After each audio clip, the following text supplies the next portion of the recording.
Hey there, welcome to the Intentional Academy podcast, where we believe that life is best when it is lived on purpose. If you want help finding time for what matters most, launching your dream career, and building a prosperous future, then you should visit us at intentionalacademy.com. I'm your host, Tony Farrar, joined by your co-host, Justin Thomas, and we are so happy to be in your earbuds today. Hey, Justin. Hey, Tony. How's it going? I'm doing great, buddy. Today we are talking about jobs and why it is that we believe everyone would benefit if they would just be pickier about where they worked. When you're in the wrong job, three people suffer. You, the employee, the person that could be doing the job that you're doing, and the organization who gets less than ideal performance from a person who is not very enthusiastic about what they're doing. I bet this has a big impact on things like creativity. I mean, I love the fact that I'm in a position where when I get out of bed in the morning to go to work, it's after having lost a little bit of sleep over it in a good way. Like, I love what I do. I can't stop thinking about it and wanting to be better at it and wanting to make a bigger impact. And I'm certain that my employer is happy about that. Think about the product that you're going to produce because you're excited to produce it, and then what that would do to the business economics, because this product is even better. It could sell more, it could reach more, it could engage more, it could empower more, it could just do more. That sounds a lot better to me than just showing up to punch a clock and get a job done. Yep. When your eyes glaze over and you come in there and just want to fill the 8, what are you really accomplishing? That being said, I think we're not going to find too many people that disagree with us here. Of course, people want to love what they spend a third of their life doing. I think the problem is that there are a lot of obstacles that we face to get there, right? One of the big ones is online applications. They create what I call a buyer's market, right? When 10,000 people show up to apply for a job, the company gets to pick whoever they want. And by the way, he didn't just pull that metric from the air.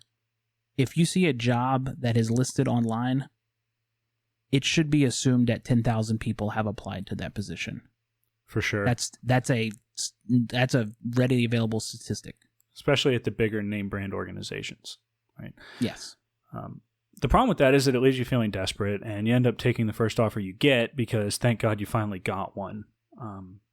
I think honestly, there's probably a lot more jobs out there than you realize. We just have a really crummy system of getting people into those jobs.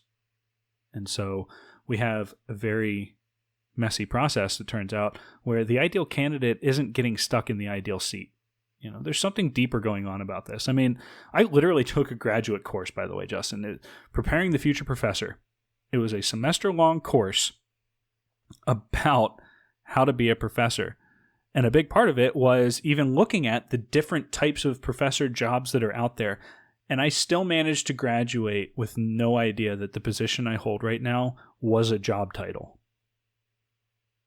Right? And I don't know too many people that even have that opportunity to take a class that explores their career field. Like, here is the entire field of marketing and all the different types of jobs that are out there for marketing majors. That's not a class. And so make sure that you realize that you're probably looking at a very small field. And when you do that, it's because you're only looking at the things that you've heard of or that your buddies have heard of. And when I entered engineering school, Tony, what did I want to do? I wanted to be an engine designer for Mopar. When I graduated, I had a technical expertise with jet engines. Had no idea. I mean, it just, as my interest just progressed as I learned what was available and the classes I could take. Right. And I'll never forget, we met a guy in undergrad. He was an aerospace engineer. And we asked him what he wanted to do. And he said he wanted to design the next space shuttle. And I was like, wow, that's pretty cool. Which part? And his response was the whole thing. And good on him. I hope he's working on the space shuttle doing something, or, well, the replacement for the space shuttle. The point is, when we're students in particular, or even just early in our career, we don't know the whole field. There's a lot out there. I had no idea that one of the big jobs that an engineer can do is actually in the legal department working as an expert witness who analyzes issues and answers questions in court. Did you know that's a thing? I didn't know that was a thing. Now I do. Yeah. Not that's something you wouldn't think about when you were going through the, hey, what do I kind of want to do? You know, like. Right. And it turns out it's kind of an important job. Number 2, I think that we frequently mistake brand recognition for prestige. This idea that if you work somewhere that's famous, it's a more accomplished thing than if you work for some company that nobody's heard of. The problem is that I think really most name brand or famous organizations, what they are systematized. And that's great. If that's your thing, go get there and work and get into their system and churn through the different roles and do your thing. But I think for many of us, it's the unknowns that are a lot of fun. And so, one of the stories I like to tell my students about is just the number of opportunities there are to work for subcontractors. So Justin, you could probably elaborate on this even more than I can. But things like federal government, when they have a big project, they start by hiring, a lead organization that's going to design the thing. That's usually the name brand one that people have heard of. And the first thing that organization does is starts farming out development of the detailed aspects of the system to smaller companies, most of which we've never heard of. Yes. In specifically, I do shipboard work, and I know firsthand that one company, big company A, will be awarded the contract for the ship, and then what they do is they start. A ship is just basically a big system of systems, so they act as the integrator between all these little pieces that get put together. This shipyard starts building. These people are building these widgets. These people are building these computers. These people are building these propulsion systems. It's all these different organizations that deliver a component, and then it's integrated together by the prestigious organization. Right. So there's lots of opportunity at those smaller companies. And they're not always smaller, but they're working on a smaller aspect of an entire program. And I know that we keep using engineering examples, but I was just talking to somebody who did this, but it was for a public works research type project. And the subcontractor was the one that was tasked with actually answering the question. And then the prime contractor was the one that had to report on it. So this isn't just an engineering trick, right? It's just, that's my circle, so I know the details better. Let's put it this way. There's 3 big aerospace manufacturers that work on things like fighter jets in the U.S.? For the most part, yes. And not a single one of them is the one that made the ejection seat for the F-35. I do not believe so. That was subbed out to some company that makes ejection seats, and I'll bet you that'd be a pretty fun engineering job. Just saying. Yeah, let's hook some solid rockets to the bottom of a seat and shoot somebody out of it. God forbid they have to use it. Sure. Better use it than not, though. I think the third thing we run into a lot is pressure to find work fast and not really having any time to do it. Senior year is really frantic.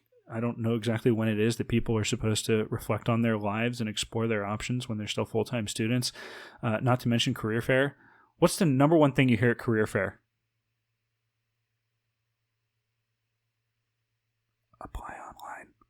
Oh, okay. Yeah, sorry. Probably to submit an application online. Yeah. Right? I've started calling them apply online fairs. By the way, I have some career fair hacks that we could discuss in another episode as well. Ooh. Okay.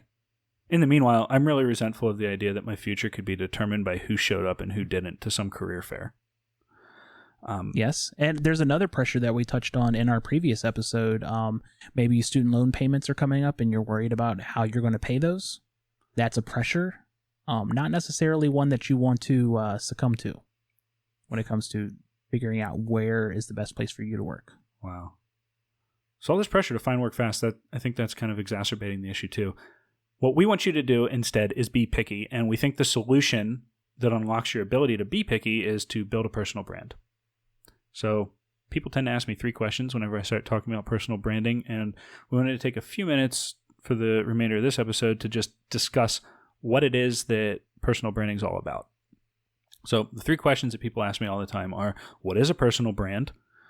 2, how exactly does that help me land my dream job? And number 3 is, how do I build one? Question number 1, what's a personal brand? A personal brand is how people perceive you, their understanding of either your expertise or your tendencies, your interests. Basically, your personal brand is how you present yourself on a daily basis. And I think beyond that, like, just to build on what you're saying, it's like your resume and your job, your career network, but on steroids. Right? This is a holistic thing that paints you as a engaged member of a professional community. And I'm always amazed once people have put themselves into that position, just how much power it gives compared to the amount of effort it takes to build it. Yeah, it's basically a representation of your technical skills, your professional skills, and your interpersonal skills with regards to your outreach, involvement in your community and things like that. It's all right. That's your personal brand. So now that you've identified your personal brand, how does that help you land your dream job? It's kind of the difference between being an outsider looking in and being known as an expert. One of my favorite quotes is that thoughts disentangle themselves when they pass through lips and fingertips. Have you ever been in a situation where maybe you're not really feeling clear about something, and it could be a personal issue or a job-related thing, whatever. Or we're recording a podcast. Yeah. The way that you get clear on it is to sit down and talk to somebody, and in the course of explaining what you're trying to figure out to someone else, you figure it out for yourself finally. That aha moment. Yeah. And that's what personal branding really does. When you go to the trouble of building your brand by creating content, by creating relationships, by interacting and engaging with people, what happens is you figure yourself out. You discover your passion. I find a job that I didn't even know existed, and I run down the path of, I have to do that. That's what I have to do. And by the way, while you're at it, it also gives you the opportunity to let the places that you dream of working at tell you what it is that they're looking for. As you build relationships, as you see the content that they're sharing on their platforms, as you talk with people one-on-one who could be colleagues someday, you're experiencing them telling you about their culture, about their values, about what it is it takes to be there. So we've determined who we are as a person, both technically and professionally. We have discovered the dream job that exists. We've discovered that passion that drives us. And I want to build my personal brand that points me right at that goal. How would I build that personal brand? We teach a 6-stage process. It starts with something as simple as signing up for a few social media accounts, and it ends with you building a list of contacts that you send a regular email update to. So let me run you through the 6 stages really quick. Stage 1 is all about setting up your profiles. What we're going to do is we're going to help you figure out which platforms matter and how to really start building a presence and interacting in the places that your future employer spends time.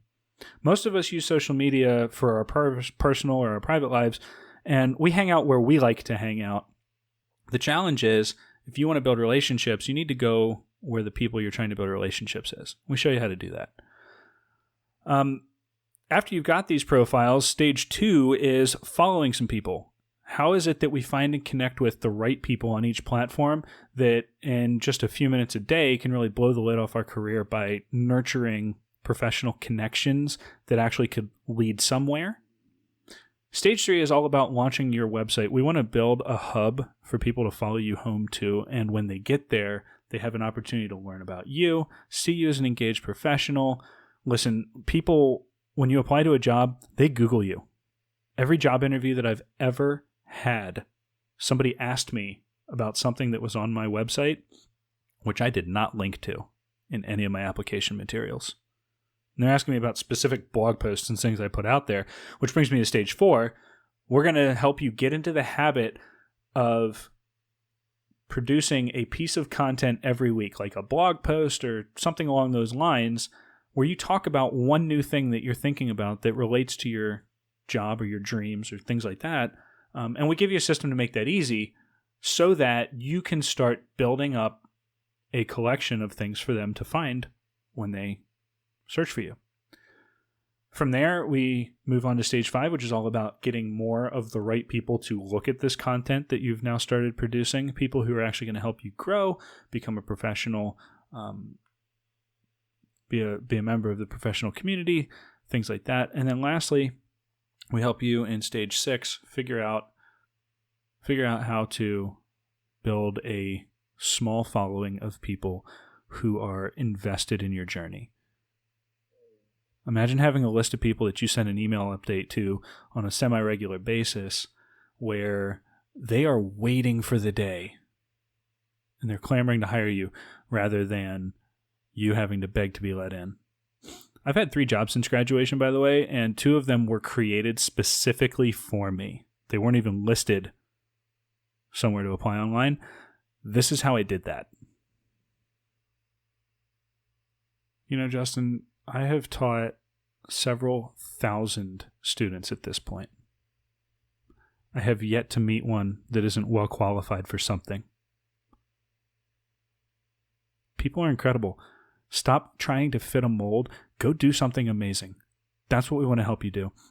That's what we're going to help. Because what we have learned is that people who focus on building their personal brands end up discovering their dreams, growing into the ideal candidate, and ultimately landing their dream jobs. It's not very hard, it doesn't take a lot of time, but it does take small, targeted, regular effort. I know you can do it, and we would love to help. So head over to today's notes at intentionalacademy.com/11, as in the number of this, our 11th episode. If you don't know what you want to do with your life, we would love to help. If you are trying to stand out in a crowd of job applications, we are here for you. intentionalacademy.com/11. If you are ready to network your way into your dream job, intentionalacademy.com/11. So tune in next week where we are going to answer one of our favorite questions. They're asking, how can I be more productive at work? And as always, this show is here to support you. If you have a question that you'd like us to answer, head over to intentionalacademy.com/podcast and send us a message. If you found value in this episode, leave us a review on whatever podcast app that you download our podcast from. Don't forget to subscribe so you don't miss anything. We share bonus episodes that you won't hear about anywhere else. And lastly, if you know somebody who could benefit from this information, please share it with them. Thanks so much, everybody. Have a great week. All right. Have a good one.